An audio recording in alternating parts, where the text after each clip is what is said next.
Hi, everyone. Welcome back to The Mill. I'm your host, Rachel Ballatori, the founder and CEO of Mill & Co. Today, we have a very special guest. I feel like I say that every month, but this one really hits home for me. The wonderful Nancy Snowvilla. I met Nancy, almost 10 years ago now at my very first agency as a wee pup. And Nancy came in as a brand strategist, and it really was my first foray into what is brand strategy. I loved the work that she did. I love that she had an entrepreneurial spirit. And I credit Nancy with being one of the forces behind pushing me to start Mill & Co. over 7 years ago. So this is a very special episode for me. Nancy, thank you so much for being here. Thanks for having me. I'm excited to join, and I'm excited to learn that little tidbit. You shared that with me a couple weeks ago, and I never knew. So Yeah. that's fun. Yeah, no, I still vividly remember all of our moments together, and I remember being like, I want to go do that instead. And here we are. So thank you very much. But excuse me. But let's get to know a little bit more about Nancy. So her pronouns are she, her, and hers. And she got into this business because she was fascinated by how people think and what drives them to build relationships with brands. She stayed in the business because she fell in love with making things. What started as campaigns quickly turned to products, then businesses, and ultimately experiences that come in many forms. From working with Kraft to Johnson & Johnson to the National Fire Protection Agency and Sally Mae, she has had the great fortune to have her hand in many categories to help make products and experiences better for people.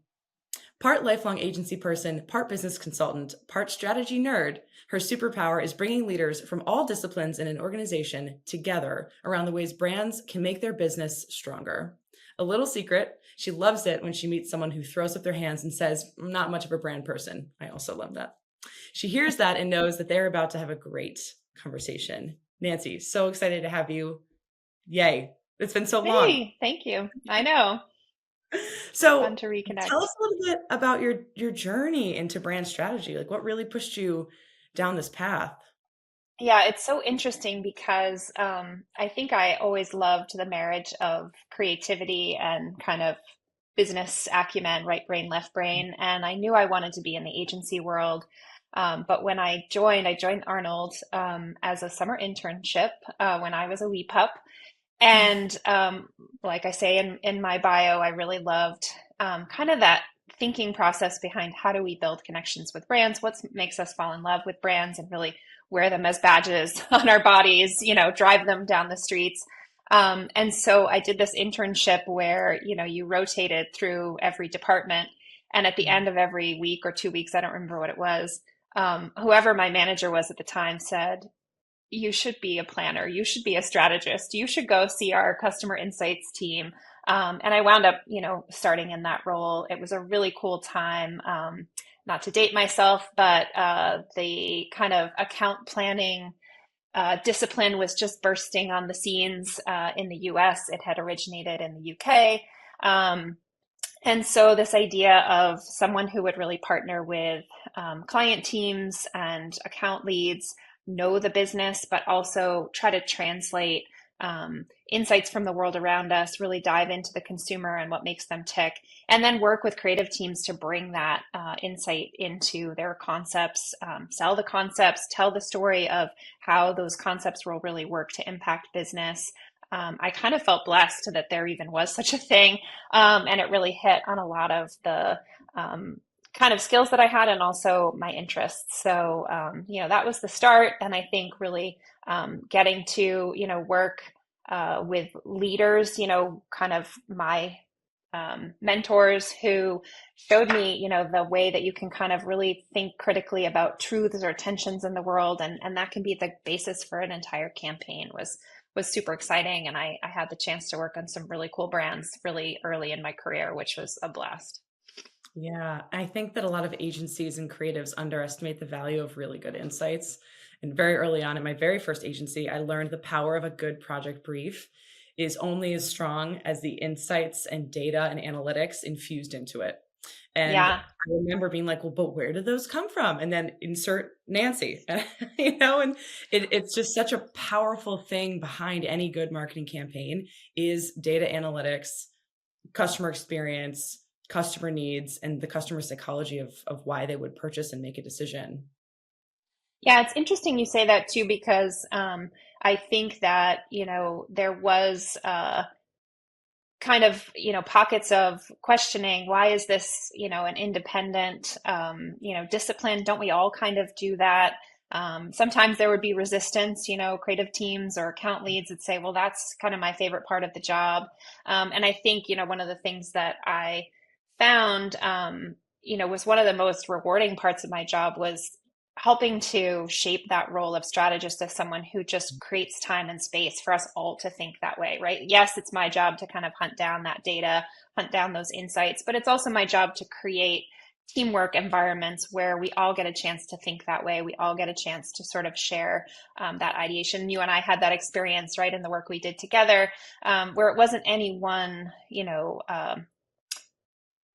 player in the mix that came up with an insight. It was really the collective, partnership that kind of nurtured those insights as they came on the scene. So, yeah.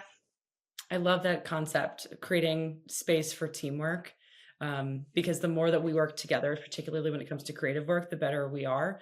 I know very few folks that can work in a complete silo with no insights and no sounding board and come out the Mhm. other side with this like beautifully well thought out campaign. And, Yeah. at Mill& Co., we really push our clients to think about the difference between what you do and why you do, which are totally different. What Yeah. is like your product, your business? Why is why do your customers buy into you? And I know that you advocate for the role that brand or that why plays in driving the what or the business. So can you share an example of a time when a strong brand strategy directly impacted business growth? Absolutely. Yes. I'm happy to have kind of a recent story that's a favorite story. I was called by a former colleague to work on Sally Mae, which is a brand that is fairly well known, but not Mhm. really very well understood. And certainly over the years, not particularly well loved. We kind of created this headline or rallying cry that our mission was to create love in a hated category. And it was fascinating to kind of see, the people that we encountered either weren't really clear on what the brand was, or they were super clear, but they were misunderstanding that Sally Mae was a mortgage company or a government organization. And, what we found on the inside was that Sally Mae is a really mission-centered organization, which, in a space of financial services and particularly student lending with a lot of really intense press around the role of financing and education and the expense of higher education. There's a lot of negative energy there, but that they were really centered on creating confidence for students in their journey. And in fact, huge advocates for, even from just a bare bones business perspective, the loan should be the final piece of the puzzle if it's needed. And so they were really doing a ton of work around product innovation, actually, to create tools and resources to help students and families get more access to scholarships, understand the number of scholarships that are available to students and how to access them. Giving them the tools to file for financial aid, right? There's been a lot of press about the FAFSA, and the FAFSA was just redone, the federal aid application. I should know the acronym off the top of my head, but I don't. And, all of these things, kind of are symbols of the bureaucracy, the amount of knowledge we need to access education. And, working with them, it was a place where we were working across all the areas that I talk about in, the founding of my consultancy. We were building a brand, we were building communication tools, but there was also a ton of product work, education services tools that they were trying to offer and are offering on their website, and really getting the leadership teams and all of the project teams centered around those core values, the why, and acting on them in the user experience design, in the product creation. We actually created a research community of families and students in all the life stages of the higher ed process. And they now actively collaborate with Sally Mae in the creation and evolution of the product offerings, and it's really been successful for them in taking the brand from, I think it was like 66% of people had positive to neutral perceptions of the brand. And over the course of 3 years, they got that to a 95% um, rating, which is a really, strong validation of that work of centering around the mission. And I think creating engagement and value exchange for people that really helped them get access to the knowledge that they need to have that confidence, kind of came full circle to that idea of powering confidence. That's such a good example. It's because so many times companies just turn inward of like, well, what else do we need to do and offer without asking their consumers? In our blueprint strategy, we do a survey of their customers or clients because the people that answer surveys are typically one of two categories. They love you, they hate you. And we want to Yeah, hear from both of those people, you know? Um, exactly. and so that to me, that's really critical for a company to be able to say, we have thick enough skin that we will allow our customers, our students to say like, hey, here's what I need from you. And then let Mhm. the business, put their money where their mouth is and say, okay, yeah, we will make these Yeah, changes for this. And then you're seeing a huge return in 3 years, which is not a long time. That's incredible. right. Yeah, no, and it's really interesting because, the business is a healthy business, right? There's, I don't know the percentage, maybe 25, 20% of students at some point need some kind of, gap financing, right? And so there's always a demand there, but, the knowledge and the sort of confidence to know how much you should take out, know that you've exhausted every other option, it makes you a better customer too, right? So some of it was very purpose driven, very mission driven from the organization, but some of it's a business equation of, listen, we don't want customers that are taking on too much of a loan, unable to repay, right? That's not a good financial situation. And it's also not a good outcome for students if they're burdened with too much debt. It's probably for me, Sally Mae is one of the best examples of where really staying true to that why and communicating it can change hearts and minds. In a business that had so many challenges in perception and awareness and understanding, a really cool example. Yeah, I love that. And you know, you do a lot of brand evolution in your work, as do we. In your opinion, what are some things or key factors that determine when a brand needs to evolve? I.e., if you're a brand watching this, what are some things that you should look out for if you're like, she might be describing us? Yeah, I think, so many times the business metrics kind of tell you that it's time to evolve. Competitors steal share, NPS scores drop. And also, I think what I've seen a lot in the past, I don't know, 8 or 9 years is, the technology evolution really puts pressure on organizations to evolve because their consumers and the way they consume products and services has changed. I think about the example of the National Fire Protection Association. Um, Mm. they are a codes and standards provider for building electrical, fire, and life safety industries. And for, I think it's a 120-year-old company, forever, these were physical code books, right? And, people in the trades would drive around with the code book, stuck under their, driver's seat in their van. And, over time, things are evolving to a much more digital environment, and job sites have iPads. And, they really understood, hey, listen, our consumers are changing, their tools are changing, and we need to evolve to meet that need. And they actually, created more of a subscription-based membership model, digitized, all the codes and services, content, training and education, and tried to ease that connection with their audiences. So sometimes it's the consumer behavior that's really telling you things need to change. Yeah, I couldn't agree more. I think consumer behavior, external data, Google Analytics, sales data, um, competitors stealing share, other competitors popping up in your area. Those are things to look out for. It doesn't mean you need to change your name and everything about your company, but it is important to reflect on, okay, well, why are we potentially not measuring up to some Mhm. of these competitors? And when businesses do make that decision to try to build or refresh their brand, what are some common mistakes that you see them make? I mean, I think the biggest mistake is like we've talked about, kind of forgetting the why, right? It's easy to see what the business needs to do. And sometimes you can't immediately see how you have permission to go do that. But what we found, and I think Sally Mae is a perfect example, we were shocked at the number of people in our community that were really rooting for Sally to evolve. We thought there'd be resistance, we thought there'd be skepticism. But consumers want to go on a journey, especially if they're telling you already with their data they've changed and they're no longer engaging with you because their behavior is different.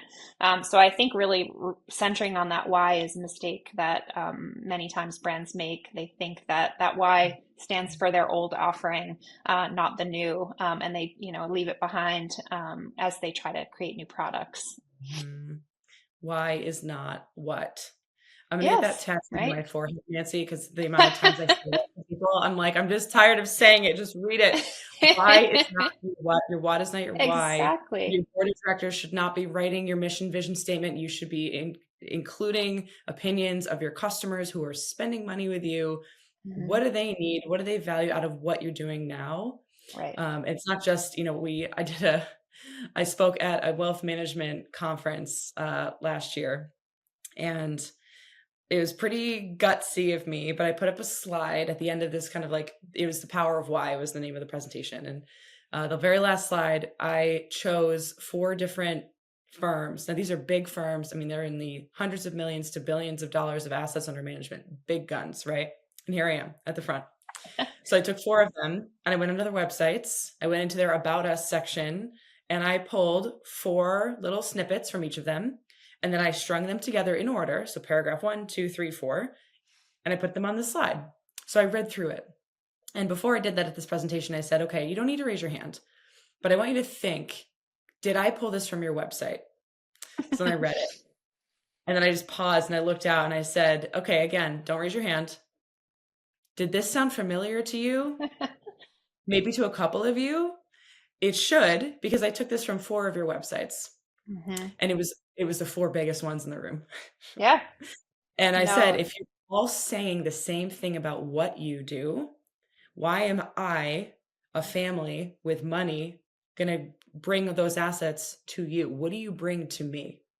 And it was just like, it's one of the best things I think I've done in my professional career, Nancy, is pull together this slide Awesome. of That's sweating brilliant. bullets. But it really, the amount of people that came up to me afterwards and they were like, wow, Yep. yeah, yep, you're right. Yeah. No, I think that it's so easy to, um, kind of get complacent with the language of the category, right? And you want to prove that you have permission to be there, so you use a lot of that same language. And it's really the organizations that are willing to go that extra step and think critically about their differentiators and what makes them unique, that stand out and win. It's interesting you talk about, kind of the repetition of language, because I had a really fun wasn't even my workshop, but a really fun client meeting a couple of weeks ago where the exercise was to build a language graveyard. So, launch of a new product, creation of a new brand. What words will we absolutely not use? And it was so gratifying for the teams, like, Mhm. oh, thank you. I have a place to put this frustration that we always talk about, empowerment, or, Right. trusted partner, or, Oh, there were a God. lot of category specific words too. But it was a great Right. exercise, because you're right. There's sort of that swim arm gets strong of, the same language over and over again. And it doesn't mean anything after a while to people. It doesn't mean anything. And people are what make your business successful. Customer experience is a huge part of branding. What Exactly. are some often overlooked elements of customer experience that you think that brands should be paying more attention to? Yeah, I would say probably the biggest one that stands out for me is service design, and thinking about the physical journey, or the digital journey of the service experience. The things outside of that, I think we're really, really good at getting people to sale. But after that fact, what happens and how do you feel the brand and feel those values throughout some of the unexpected parts of the journey, and particularly as a customer, right? I think you've mentioned a couple of times that idea of the customers are really the lifeblood of the brand, and that idea of advocacy. And especially now, right? You think about word of mouth and consumer reviews is kind of where we all look to say, can I believe in this? What's the real story? My sister-in-law is a Reddit fanatic, right? Like, where can I get like the backdoor dialogue about what's really happening with this organization or this product or this industry? And so thinking about that full journey is a really important piece. I think the I other think a lot thing, of, oh, okay. go ahead. No, no, please.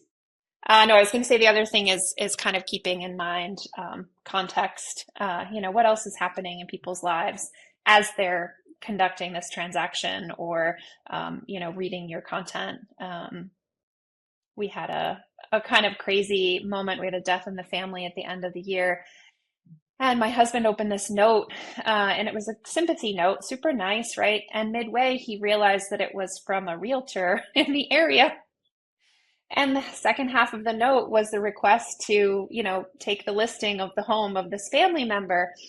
And we just thought, like, talk about customer experience. This is not taking Mhm. into account the context of your communication, what's happening in the lives of your customers at this moment. And, conversely, I think, one of our cool insights with Sally Mae was that in college moment is a time when lenders tend to disappear, right? And so thinking about how do we service people that are in school, they're just taking advantage of the loan, that they've taken out to, pursue their dreams. And but there's a lot of challenges to that, and a lot of stressful times. And one of the things that the team created was a playlist called Sound Mind, which was a study playlist built on the insight that um, the like lo-fi beats type music actually helps with calm and retention of information. And so it was just a content product essentially that was created by the brand team for students, and it created great engagement, a lot of listens and follows, and there was nothing other than just honoring that customer experience in that life stage of going through finals week and having really stressful workloads. So, two examples in two different directions of just thinking about Yeah. what else is going on with these people and what can we offer them at this point in time.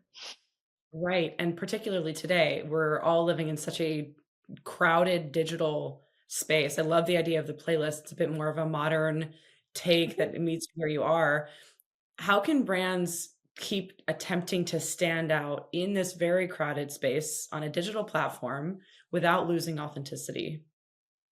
Yeah, I think, I sound a little bit like a broken record, but I think really thinking about that context for people, and committing, to your offering is really important. I had a friend who doesn't work in marketing, but was just in love with the recent severance activation that was done in Grand Central. I don't know if you read about it, but they created that glass room that was Mhm. the inside was the office, set of Severance, and outside was that Audi world of all the people kind of commuting rather through Grand Central. And I think about the courage it took to do an activation, an in-person activation like that, the funding that was required, and really committing to the concept and the understanding that, hey, our show is all about identifying with that kind of crazy mentality of our dual lives both in and out of the office, and how do we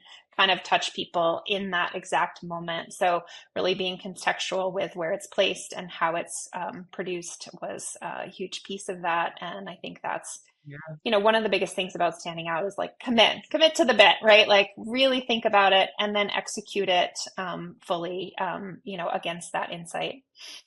Yeah. I have not seen the show, but I did see the article about that activation, and it made me want to watch the show Same. despite Yeah. even though my TikTok and social feeds are filled with people talking about their innie and outie, and I'm like, what does that even mean? So Yeah. at some point I'll get to it, but I'm I with want you. It's on my list, but haven't gotten there yeah. yet. Well, yeah, let me know when you start. Okay. So I want to ask a question, and I know what my answer is to this, but I'm really curious your thoughts. How do you see AI shaping the future of branding? Such an interesting discussion. I think about personalization, right? At its best, I think we'll see more of that. We'll see more of kind of real-time communications and adaptations of messaging based on people's needs. I do think that there's going to be kind of a tremendous tug around some of the human elements of creativity and strategic messaging, and have so many interesting conversations, and my LinkedIn feed full of lots of both pros and cons around, how much can we rely on these tools to do some of this work. I had a cool post from a friend that was a Google leader for many years. He started his own firm now. And he was talking about sort of the recurrence of one particular song across 3 or 4 different brand activations in the past 6 months. Mm, And questioning, was this because we all put into our AI tools, retro, nostalgic, funky, mm, music, et cetera, and this is what popped back. And so I think there's a little bit of a push and pull. There's so much that will be able to be innovated and really adapted to our needs in a much more personalized way. And then there'll also be a question of like, well, is it really as fresh as maybe, we create with our own hearts and minds? yeah. What's your Uh, answer? I sleep very soundly that I will still have a job. And my reasoning is because I see AI as a tool for expediency. I Mm, do not look at it as the solution. AI, when done correctly, in my opinion, come at me in the comments, is 20%, maybe 10% human involvement up front, like prompt generation, research, whatever. Then maybe the middle, 70 to 80% can be done by AI. But that still leaves a remaining 10 to 20% at the end. You have to go look at it. You have to fact check yes. it. My mom just Yeah. looked up something on ChatGPT, and then I was like, that's not right. It was Hmm. incorrect data. Yeah. And Yeah. so, it only grows as we feed it, but that doesn't prevent people from feeding it incorrect information. And Yeah. I know I'm picking on ChatGPT here, but there's so many platforms. Like we use a platform called Gamma to build presentations. You upload a Google document in an outline, and then it spits out a presentation in 5 seconds. It still requires quite a bit of editing at the end, but it saves us a huge amount of time. Hmm. It's a tool for expediency. And Yep. when it comes to brand messaging, there are so many little side conversations and insights and data that we can look at and then collectively meet as a group of people, creatives, strategists to say, what do we all think of this data and insights that we've just looked at? And then we collectively come in, and so I'm personally not worried. I do think that like kind of repetitive content, like copywriting for social posts and creating quick graphics, will continue Hmm. to improve. Um, but I'm still a skeptic. Nancy, call me old school. I hear you. I think you mentioned a really cool point about the prompts, and I have a friend who is I think he's becoming an expert in the way to prompt AI. Mm, But it's really interesting to think about, that partnership, and if we bring our thoughtfulness, we bring our investment to these tools. And your presentation example is a great one, right? Like you get that back and forth iteration with kind of the speed factor of AI. My husband's a huge fan of, like, I just did this and it would have taken me 4 hours. And, so expediency. I Get agree it with done. you. But the thoughtfulness and the vetting, and the insights to prompt it in ways that really push, are essential. It'll Yeah. be cool to watch. It's so interesting. One of my favorite topics when I meet up with people, because everyone has a different opinion, right? Of where it will land ultimately. Yeah, I'm keeping a close eye to it. Because I'm sure in a year this podcast will come back to haunt me and they'll be like, see, and I'll be like, okay, fine. As I stand now, Hey, I you're going to be a thought leader. You got to put your thoughts out there. those are my thoughts, Nancy. Okay. What is a brand that you personally admire and why? Mm, Such a great question.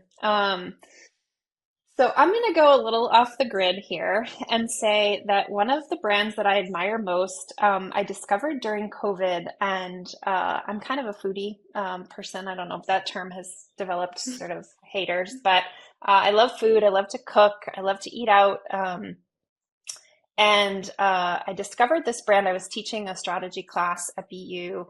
Actually, my first class ever started in person, and mid-semester shut down and very international student population. So everybody had to go back to all around the world, and we had multiple time zones for the second half of the semester. But this brand is a high-end restaurant in Seattle, Washington, called Canlis, and Mm, they sit in this interesting piece of property that looks out over a beautiful lake. It's a 1950s home, very modern design, full floor to ceiling glass, window fronted home. And so very high end food experience pre-COVID. The view was part of the beauty of it. And on the backside is Route 99 or some kind of highway looking road. And when COVID hit, they flipped their value proposition, literally 180. And they said, nobody is spending time inside restaurants looking at the beautiful view, but people are needing to kind of stop quickly and get their necessities. So they built everything from bagel shop to take home meals and bottles of wine, and they made the equity of their property the front side, which was easily accessible off of this Route 99. And they did that largely centered on their core mission, which was we love caring for people. So even in the mm, high end um, culinary experience, it was less about the food and more about the people and the care they were giving for those customers. And over the years, they've continued to evolve. They're now back to the more, high-end dining experience model now, but they're not afraid to innovate. They recently did an activation. They painted the entire building Barbie pink, mm. and they rebranded for a weekend Kenlis, Kenlis. Oh, I love that. And they had roller skating, and it was sort of like Barbie Dream House, kind of experience. And I don't know, cocktails and whatever it is. But again, they really kind of doubled down on we're here to care for our community, and Right. take care of people when they come to the brand. And it's just been so fun to watch. I have to make a pilgrimage at some point and actually eat there because I'm on the East Coast and they're West Coast. I've never been there in person, but I'm kind of We a have weird to super fan. I still follow them on social, and love the way that they've just continued to kind of honor that mission, but not be afraid to kind of, even for an activation, completely reinvent the experience. I mean, that's how you stay alive. Adapt or Yeah, die, you know? yeah, and I think that idea of, and certainly it's kind of become a big part of my work, thinking about the Mhm. product experience and the customer experience in addition to any communications and marketing, which is typically where people think about brand, but really carrying brand through to what the product is and how it behaves, is a great expression, through that brand example, and something I kind of fell in love with in the work I do. Yeah, I'm right there with you. And so just to bring it home, Nancy, imagine you're talking to me 10 years ago. I'm fresh into this world. What advice would you give to someone looking to build a career in brand strategy? Oh, great question. I think that I think that really staying keen on what's happening in culture, what's happening with consumers, having an interest in behavior and trends is a huge part of it. I think from a professional standpoint, and I saw this somewhere in a podcast, and I was like, oh, that's a great piece of advice. I don't know that I lived by it when I was starting out, but I do think it's the highlight of my career when I look back thus far. Is follow the people and the work that you admire. So if you're in interviews and you're meeting people that just really excite you, you see work that's happening and you think, wow, how did they do that? That's so cool. Those are the places to go. And even if the role isn't exactly what you had hoped for, if the people energize you and the work is something you admire, you'll find your way to the right roles and the right expertise. And I think, you know, as I look at my career to date, I'm so grateful for those people that I had exposure to. I didn't even know how lucky I was until I was well into my career that I just met super engaged, curious, smart strategists that helped me hone my craft, really. Yeah. The one word that I'm going to pick on that you just said is curious. Mm, I mentor a couple young folks from Johns Hopkins University right now, and they're like, "How do I do it? What do I do?" And I'm like, if you can just stay curious, because yeah. a curious mind is an active mind, it's a creative mind, it's a motivated mind. You're more likely to get work done because you're curious about it. If you're just kind of like apathetic and like, well, Hmm. it's okay, I know enough, you don't have that drive. And so to me, that is the one word of advice I give to people that I speak to is like, you just need to be curious. Yeah. Curious is Yeah. passion. I had a great ECD that I worked with who used to say, "Do the job, not the assignment." And by that, he meant really think about why are we doing this? What is the role of this thing in the bigger picture? Don't do, you know, the actions that are just written in the brief. Think about what is this needed for? And I think there's a huge amount of curiosity baked into that statement, but it's always resonated with me. Do the job, not the assignment. I'm going to steal that. I love that Yeah, it's a good so one, right? I love that so much. Do the job, not the assignment. Well, Nancy, thank you. It is Oh, always Rachel, such a this was so fun. yeah, and we think so similarly, and you've been such an inspiration to me and what I do and what I've built, and I'm so grateful to continue to have you in my network and have you come on our podcast today. Well, I have been admiring Mill and Co. from afar, and so, you know, Mutual Admiration Society. It's super fun to reconnect and have this conversation. Thank you so much for having me. Of course, if you are interested in learning more about Nancy and the work that she's doing, she will be tagged in our social posts when this goes live. Please reach out to her or me if you'd like to learn more about your brand, your strategy, or you just are a professional looking to shoot the shit on brand. We're here for it. Thank you again to everyone that tuned into the mill. We will see you next time.